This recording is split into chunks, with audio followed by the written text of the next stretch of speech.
என் தமிழ் மக்கள் அனைவருக்கும் இனிய காலை வணக்கத்தை முதலில் தெரிவித்துக் கொள்கின்றேன். இன்றைக்கு அருமையான ஒரு திருக்குறள், அதிகாரம் 43, குறள் 423. எப்பொருள் யார் யார் வாய்க்கேப்பினும் அப்பொருள் மெய்ப்பொருள் காண்பதறிது. இந்த குறளுக்கு பொருள் பார்ப்பதற்கு முன்னால் இனி நம்ம சேனல குமார் மில்க் என்ற சேனலை சப்ஸ்கிரைப் பண்ணாதவங்க மறக்காம சப்ஸ்கிரைப் பண்ணிக்கோங்க.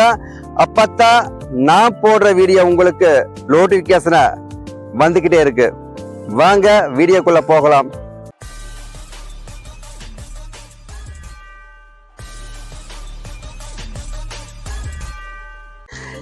எப்பொருள் யார் யார் வாய்க்கேப்பினும் அப்பொருள் மெய்ப்பொருள் காண்பதறிது. அருமையான ஒரு குறள்.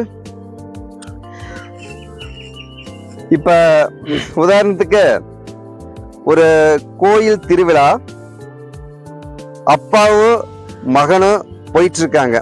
ஒரு சின்ன பையன், ஒரு 1ஆம் கிளாஸ் 2ஆம் கிளாஸ் படிக்கிற பையன், சின்ன பையன் போயிட்டு இருக்கும்போது நல்ல கூட்டம், சரியான கூட்டம். டேய், என் கையை பிடிச்சிக்கோட, நீ கூட்டத்துல காணாம போயிருவ அப்படின்னு தந்தை சொல்றாரு. தம்பி சின்ன பையன் மேலே இங்கேயும் பாக்குறான். அப்பா, நான் உங்க கைய பிடிச்சிட்டேன்னா உங்க கை மொந்தமான கைப்பா, என்னால பிடிக்க முடியாது, நான் காணாம போயிருவேன், அப்புறம் நீங்க கியி கியி கியின்னு கத்துன, அதனால நீங்க என் கைய பிடிச்சுக்கோங்கப்பா அப்படின்னு சொல்றான். அப்பாவ யோசனை பார்த்து போட்டு, சரி தம்பி சொல்றது மகன் சொல்றது சரிதா அப்படின்ட்டு அப்பா மகன் கையை பிடிச்சு கூட்டு போறாரு. இன்னொரு சம்பவம் நடக்குது. ஒரு ஸ்கூல்ல ஒரு அரசியல்வாதிய ஒரு ஹெட் மாஸ்டர் வர சொல்றாரு. அவங்களுக்கெல்லாம் குழந்தைகளுக்கெல்லாம் ஒரு அன்பளிப்பா பொருள் கொடுத்து மைக்க பேச சொல்லி வர சொல்றாரு. இவர் வரதே பார்த்தீங்கன்னா ஒரு 1/2 மணி நேரம் லேட்டா வந்துடுறாரு. அரசியல்வாதி 1/2 மணி நேரம் லேட்டா வந்துடுறாரு. வந்த உடனே எடு மைக்கெடு, நான் உடனே பேசுறேன், எனக்கு அங்க போகணும் இங்கே போகணும்னு ரொம்ப அவசரப்படுறாரு. இவரு அரசியல்வாதியை கூப்பிட்டதே தப்புத்தே ஸ்கூலுக்கு.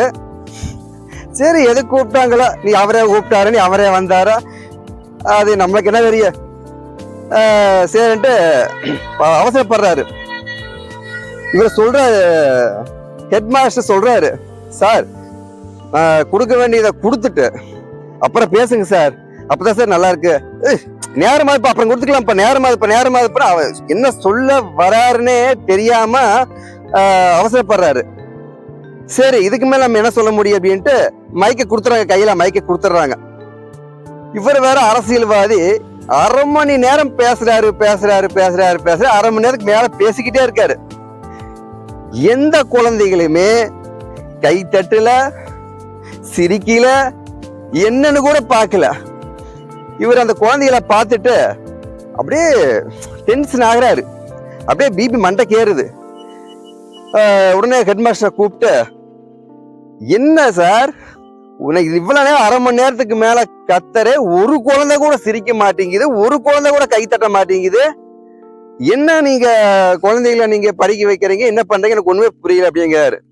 சார், அதான் சார் நான் அப்படியே இருந்து நான் சொன்னேன் சார், காது கேட்காத குழந்தைகிட்ட போய் பேசுனா எப்படி சார் கை தட்ட, எப்படி சார் சிரிக்க, என்னது காது கேட்காத குழந்தைகிட்டயா நான் இன்னும் பேசிட்டு இருந்தேன், இது முதல்ல சொல்ல வேண்டியதானயா, நீங்க எங்க சார் சொல்ல விட்டீங்க, நீங்க தான் சார் வந்தோடனே இப்படி பறக்கிறீங்களா, என்ன சார் சொல்ல விட்டீங்க அப்படிங்க.